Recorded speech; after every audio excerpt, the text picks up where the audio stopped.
بسم اللہ الرحمن الرحیم۔ السلام علیکم۔ آج میں آپ کو ایک بہت زبردست تحقیق ڈاکٹر تھامس نے 25 سال تک گردوں پہ تحقیق کی کہ گردے فیل ہونے والے مریضوں پہ، اور کتنی خوشخبری کی بات ہے۔ انہوں نے کہا جی ہائی کاربوہائیڈریٹ ڈائٹ گردوں کو ڈیمیج کرتی ہے، کیٹو ڈائٹ نہیں کرتی۔ یہ ان کا بہت اچھی ریسرچ ہے، پیپر چھپے گا انشاءاللہ۔ اس کے بارے میں ڈیٹیل میں آپ کو دوبارہ بتاؤں گا۔ ابھی انہوں نے کیونکہ ایک پوڈ کاسٹ کیا ہے، اس سے پہلے بہت پہلے 10 سال پہلے جیسن فنگ نے بھی یہی کہا دیا تھا، کیونکہ وہ ایک نیفرولوجسٹ بھی ہیں، ان کی بات کی زیادہ ویلیو ہے۔ انہوں نے یہی کہا تھا کہ 70% کم ہو گئے ہیں ڈائلیسس مریض ہمارے ٹورنٹو میں، ان کے جو وارڈ ہے۔ یہ ڈاکٹر بریٹ شیر کے ساتھ انہوں نے پوڈ کاسٹ کیا ہے۔ ڈاکٹر بریٹ شیر کو آپ جانتے ہیں کہ انہوں نے مینٹل ہیلتھ کے اوپر کیٹو ڈائٹ پہ بہت اسٹڈی کی ہے۔ یہ فزیشین ہے، بہت اچھے رزلٹ ہیں، بہت سے لیکچر میں نے بنائے ہیں اور آگے بھی آ رہے ہیں۔ تو ڈاکٹر صاحب یہ کہتے ہیں کہ 10 میں سے 9 نیفرولوجسٹ وہ اس بات کو مانتے نہیں ہیں کہ ہائی کاربوہائیڈریٹ ڈائٹ گردوں کو ڈیمیج کر رہی ہے، کیٹو ڈائٹ گردوں کے لیے بہترین ہے۔ وہ کہتے ہیں یہ علمی ہے۔ صرف ایک پروفیسر جیسن فنگ ہے یا کچھ ایک اور ہوں گے، ہمارے یہاں بھی ایک دو ہیں لاہور میں پروفیسر صاحب جو کہ مانتے ہیں، باقی سارے کوئی ماننے کو تیار نہیں ہے۔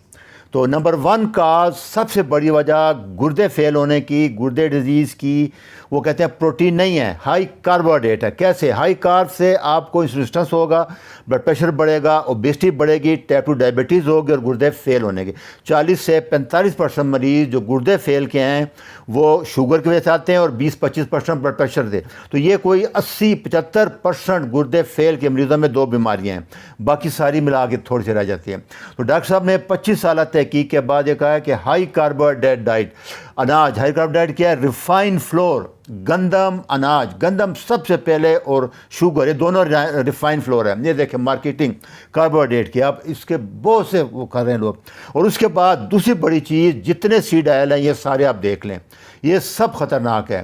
جوسز ریفائن فوڈ ہے، فروٹ ڈائریکٹ کھا سکتے ہیں آپ، یہ جتنے بوتلیں جوس سب یہ شوگر، یہ 2 چیزیں ہیں، ریفائن شوگر، ریفائن اناج، 2 بڑی وجہ ہیں۔ اور اس کی وجہ دیکھیں، پاکستان دنیا میں ڈائبٹیز میں ٹاپ پہ آ گیا ہوا ہے۔ 20 سال کا ڈیٹا آئے گا پھر میں آپ کو بتاؤں گا۔ یہ اسی کی وجہ ہے کہ ہم گندم چھوڑنے کو تیار نہیں ہے۔ کچھ لوگ چینل پہ آ کے خدا کا خوف کرنا چاہیے ان کو، بار بار لوگوں کو روٹی کسی اور طریقے سے، آٹے میں 50 طریقے بتا۔ اصل چیز کیا ہے؟ جڑ سے آپ بیماری ختم نہیں کر سکتے جب تک آپ چھوڑیں گے نہیں، یہی میں بتاتا آ رہا ہوں۔ باقی دیکھیں پھر کیا ہوتا ہے۔ یہ ڈاکٹر صاحب ہیں رابرٹ، یہ بھی یہی کہہ رہے ہیں کہ صحیح خوراک لیں، وہی پر یہ ڈاکٹر صاحب سارے ویسٹ مین بھی تقریباً ساری دنیا ایگری ہوتی جا رہی ہے سوائے پاکستان کے پروفیسروں کے۔ پوری دنیا میں 99% لوگ ایگری ہیں کہ لو کاربوہائیڈریٹ بہتر ہے۔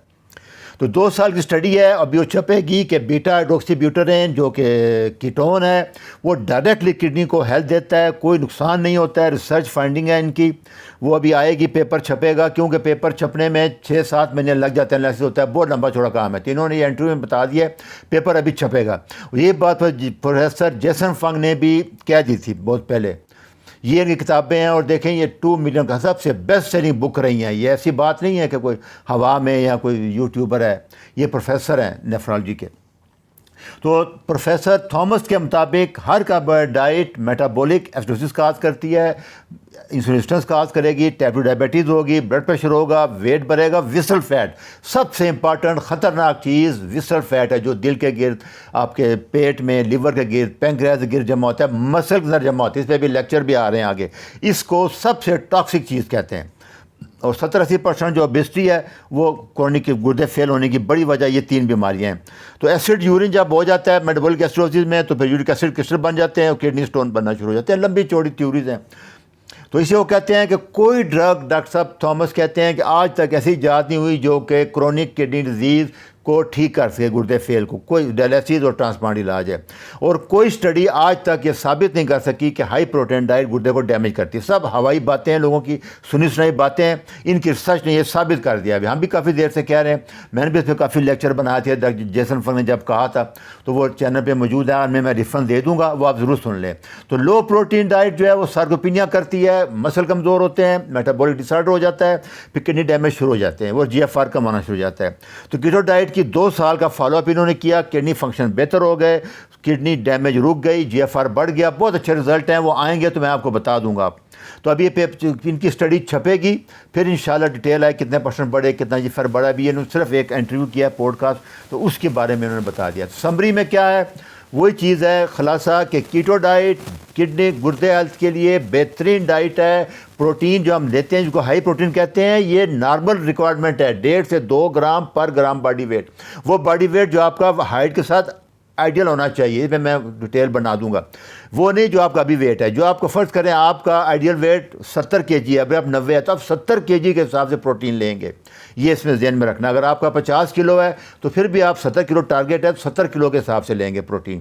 یہ اس کو کہتے ہیں ایڈیکویٹ پروٹین. یہ زیادہ بالکل. پھر بعد میں یاد رکھنا وٹامن D3, K2 اور میگنیشیم گلائسینیٹ, یہ ہر حال میں لینے ہیں. اس کو تینوں پہ کوئی بحث نہیں رہی ابھی.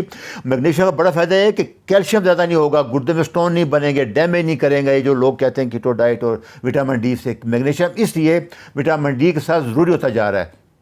یہ ڈیٹیل لیکچر ہے, جو ڈاکٹر صاحبان سے میری ریکویسٹ ہوگی وہ اصل لیکچر سنا کریں. یہ باقی تو میں ان کے لیے آسان کر کے بیان کرتا ہوں شارٹ کٹ. یہ لیکچر ہے, آپ سارا سن لیں ڈیٹیل میں. یہ میں نے بنائے تھے گردے فیل کے لیے, آپ سارے چینل پہ جا کے دیکھ لیں. یہ ڈاکٹر صاحب کا لیکچر ضرور سنیں, انہوں نے بہت پہلے کیا دیا تھا, اسی کو دوبارہ کنفرم کر رہے ہیں. یہ صحیح سے سن لینا. اچھا جی, اللہ حافظ.